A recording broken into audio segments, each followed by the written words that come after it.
അൽത്താഫ് എന്ന ചെറുപ്പക്കാരനെ വണ്ടി സർവീസ് ചെയ്തതിൻ്റെ സൈൻ ചെയ്ത GST ബിൽ ആവശ്യപ്പെട്ടതിന് TVS ഉടമയും സംഘവും ക്രൂരമായി മർദ്ദിക്കുകയും പോലീസിനെ സ്വാധീനിച്ച് കള്ളക്കേസ് എടുപ്പിച്ച് ജയിലിലടപ്പിച്ചതായും ആരോപിച്ച് മുക്കത്തെ TVS ഷോറൂമിലേക്ക് ജനകീയ സമിതി നേതൃത്വത്തിൽ മാർച്ച് നടത്തി.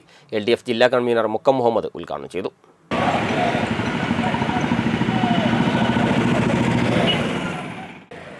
അൽത്താഫ് എന്ന ചെറുപ്പക്കാരനെ വണ്ടി സർവീസ് ചെയ്തതിൻ്റെ സൈൻ ചെയ്ത GST ബിൽ ആവശ്യപ്പെട്ടതിന് മുക്കത്തെ TVS ഉടമയും സംഘവും ക്രൂരമായി മർദ്ദിക്കുകയും പോലീസിനെ സ്വാധീനിച്ച് കള്ളക്കേസ് എടുപ്പിച്ചതായും ആരോപിച്ചാണ് മുക്കത്തെ TVS ഷോറൂമിലേക്ക് ജനകീയ സമിതി നേതൃത്വത്തിൽ മാർച്ച് നടത്തിയത്. ജനകീയ സമിതി മുക്കം പുതിയ ബസ് സ്റ്റാൻഡ് പരിസരത്ത് നിന്ന് ആരംഭിച്ച മാർച്ചിൽ കക്ഷി രാഷ്ട്രീയ ഭേദമന്യേ നിരവധി പേരാണ് പങ്കെടുത്തത്.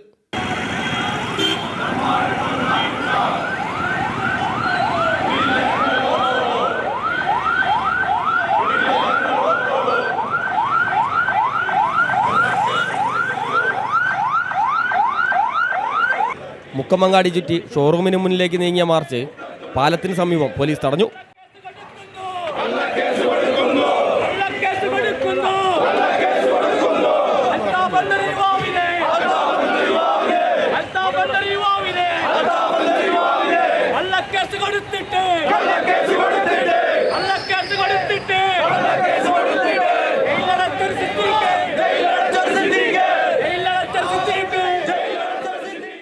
തുടർന്ന് നടന്ന ധർണ LDF ജില്ലാ കൺവീനർ മുക്കം മുഹമ്മദ് ഉദ്ഘാടനം ചെയ്തു.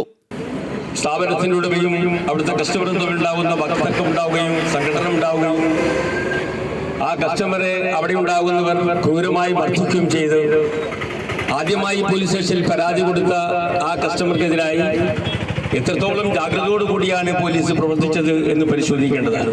അക്രമത്തിന് ഇരയായപ്പോൾ തന്നെ ആക്രമിച്ചിരിക്കുന്നു എന്ന് പറഞ്ഞ് പരാതി കൊടുത്തപ്പോൾ ആ പരാതി പരിശോധിക്കുന്നതിന് പകരം അവരോട് വരാൻ പറഞ്ഞു അവരെ ജാമ്യമില്ലാത്ത വകുപ്പ് ഏർപ്പെടുത്തി ഈ പരിശുദ്ധ റമദാൻ മാസത്തിൽ പോലും അത് ജയിലിലടക്കാൻ തീരുമാനം ഏത് ന്യായപരമാണ് നിങ്ങൾക്ക് പറയാനുള്ളത് നിങ്ങൾക്കറിയില്ല. തീർച്ചയായും നാട്ടുകാരുടെ പ്രതിഷേധങ്ങളും അവരുടെ വികാരങ്ങളും ഉയർന്ന പോലീസ് ഉദ്യോഗസ്ഥന്മാർ മനസ്സിലാക്കണം. സംസ്ഥാനത്തിലെ ഭരണകൂടവും ഈ സംവിധാനങ്ങൾ മനസ്സിലാക്കണമെന്നാണ് അഭ്യർത്ഥിക്കാനുള്ളത്. തീർച്ചയായും ഞങ്ങൾക്ക് നീതി ലഭിച്ചില്ലെങ്കിൽ നീതി ലഭിക്കാൻ ആവശ്യമായ ധീരോത്തമായ പോരാട്ടത്തിന് ഞങ്ങളുടെ നാട്ടുകാർ തയ്യാറാകും എന്ന കാര്യത്തിൽ സംശയമില്ല. സമിതി ചെയർമാൻ സാദിഖ് പുൽപ്പറമ്പിൽ അധ്യക്ഷനായി. CPM ഏരിയ കമ്മിറ്റി അംഗം ജോണി എടശ്ശേരി, കോൺഗ്രസ് നേതാവും കാരശ്ശേരി ഗ്രാമപഞ്ചായത്ത് വൈസ് പ്രസിഡന്റുമായ Jamsheed Olakara, CPM local secretary K Sivadasan, CPI മണ്ഡലം സെക്രട്ടറി K ഷാജികുമാർ, KC ആലി, K സുരേഷ്, കല്ലീൽ ഗഫൂർ, പഞ്ചായത്ത് അംഗങ്ങളായ ശാന്താദേവി മൂത്തേടത്ത്, KP ഷാജി, ശ്രുതി കമ്പളത്ത് തുടങ്ങിയവർ സംസാരിച്ചു. News bureau, Mukkam.